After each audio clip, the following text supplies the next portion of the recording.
Nobody thought she would go this far. In a continent where female presidents are often boxed into diplomacy, where leaders are advised to avoid confrontation and keep things steady, Namibia's President Netumbo Nandi-Ndaitwah didn't just rewrite the rules. She tore them up on live television. It wasn't a speech meant to please party loyalists. It wasn't a call for applause. It was a direct public challenge to every regional governor: deliver or resign. While other heads of state play it safe, blaming the West, delaying reforms, and hiding behind committees, she turned inward, stripped the mask off her own administration, and said what few dared to admit: "We are failing our people. That ends now. No excuses, no delays, no empty titles. Either you change lives or you step aside." And she wasn't whispering this in a closed cabinet meeting. She said it in front of their families, on live national broadcast, like a general giving final orders before a campaign. Calm but determined. Hopeful but ruthless. Across Africa, people are used to hearing promises. But something about this moment, about her tone, her body language, the raw urgency in her words, made the continent stop and ask, is this the beginning of a new kind of leadership in Africa? One where service replaces showmanship, and women like Traore's twin in Namibia lead not just by vision, but by example. In this video, let's know what Namibia's Iron Lady did, which left everyone shocked.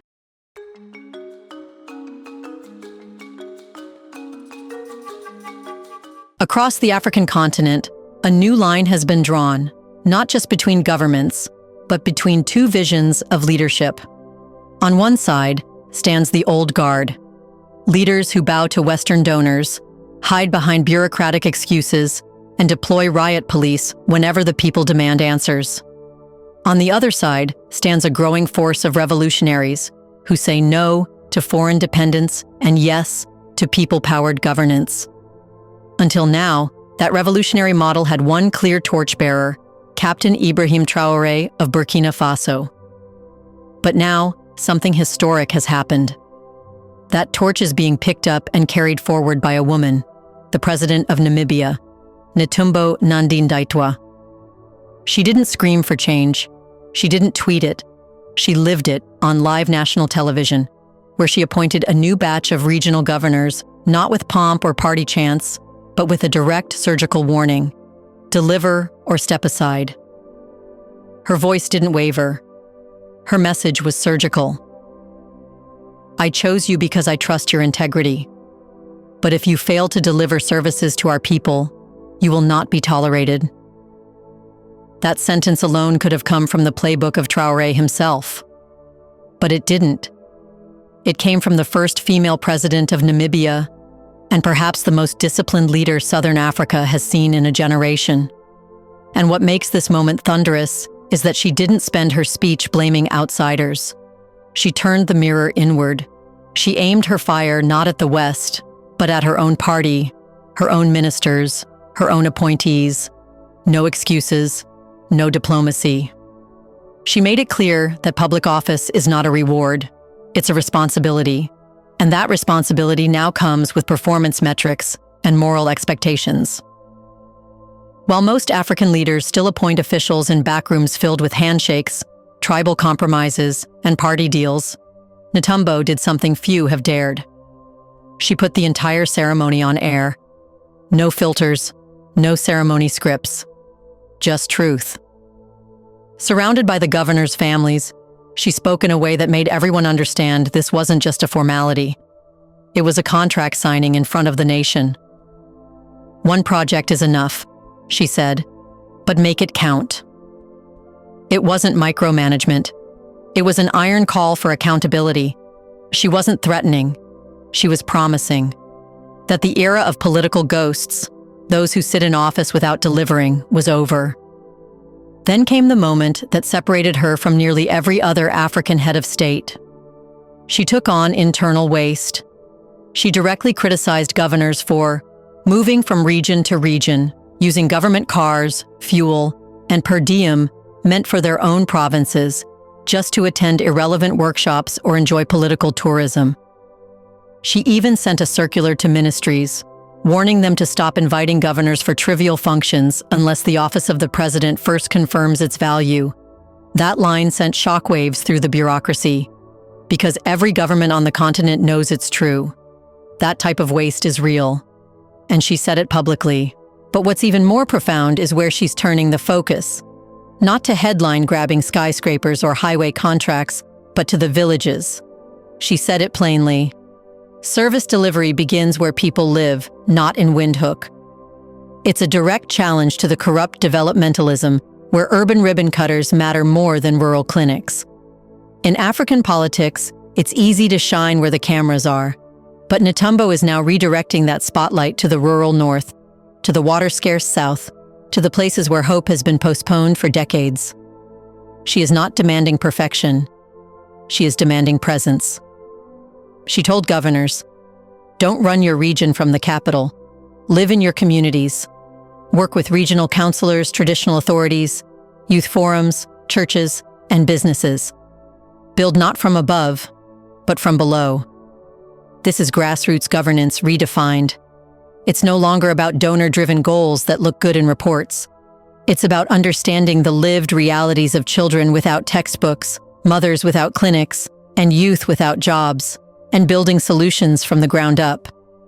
She is rewriting the model of African leadership in real time. In a continent still grappling with post-colonial hangovers and IMF bondage, she is rejecting the idea that governance must imitate European technocracy. She is showing that an African mother, grounded in integrity and fueled by service, can lead a nation better than any Harvard-trained consultant ever could. You see, President Netumbo Nandi-Ndaitwah is not just adopting Traore's model. She is transforming it into something new, something even more inclusive and deeply rooted in Namibia's unique soul. And if you are watching this from another African country, you may be asking yourself the most important question of all: what excuse does your leader have now?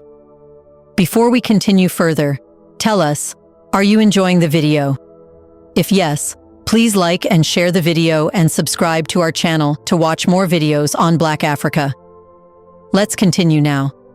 If Netumbo Nandi-Ndaitwah began her revolution by speaking the unspoken, then her call for legacy over hype was the final blow to Africa's old political playbook. It wasn't a policy add-on. It was the essence of what her entire ceremony represented, a direct continuation of the values she laid out from the very beginning. Where other leaders asked for reports, she asked for results. Where others demand loyalty, she demanded impact. And in doing so, she anchored her vision firmly beside that of Ibrahim Traore, turning her ceremony from a mere administrative ritual into a continental statement.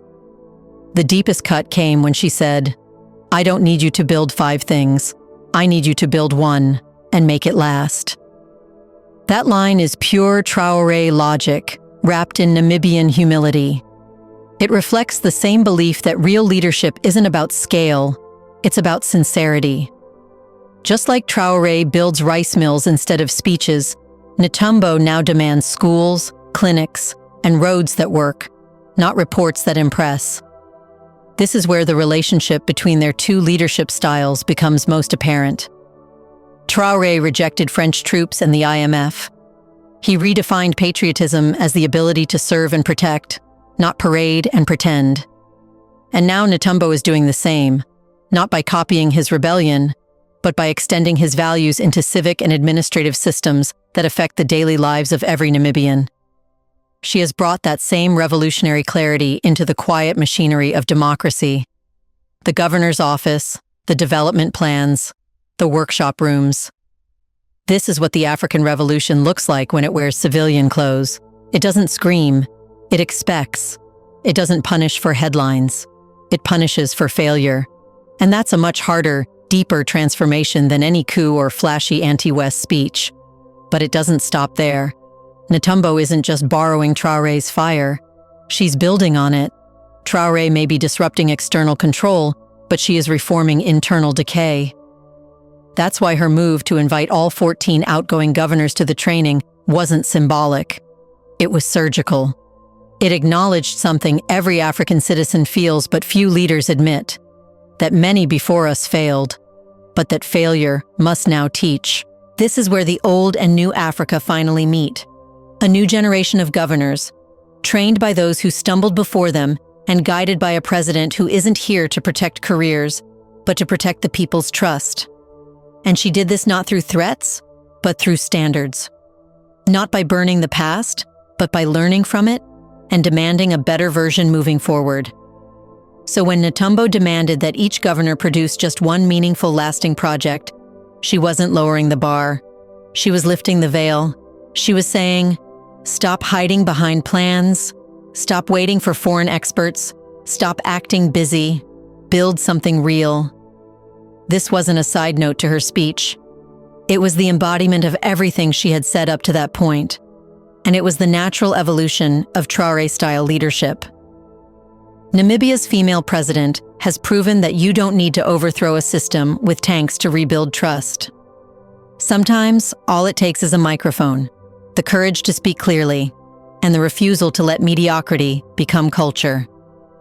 She spoke softly, but the message landed like thunder.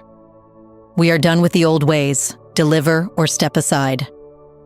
Now, from Ouagadougou to Windhoek, a new language is being spoken. One not of political survival, but of public service. One not of international validation, but internal accountability. And perhaps that's the most powerful bond between Traore and Netumbo. Neither is waiting for applause. They are just building Africa, quietly and for real. What do you think? Is Namibia quietly becoming the Burkina Faso of Southern Africa? What happens when African leaders stop blaming colonizers and start firing their own corrupt officials? In the comment section below, share your thoughts on whether more African leaders are adopting Traore's style of presidency, taking a stand for their people, even if it means risking their own power. Do you want to watch more videos like this one?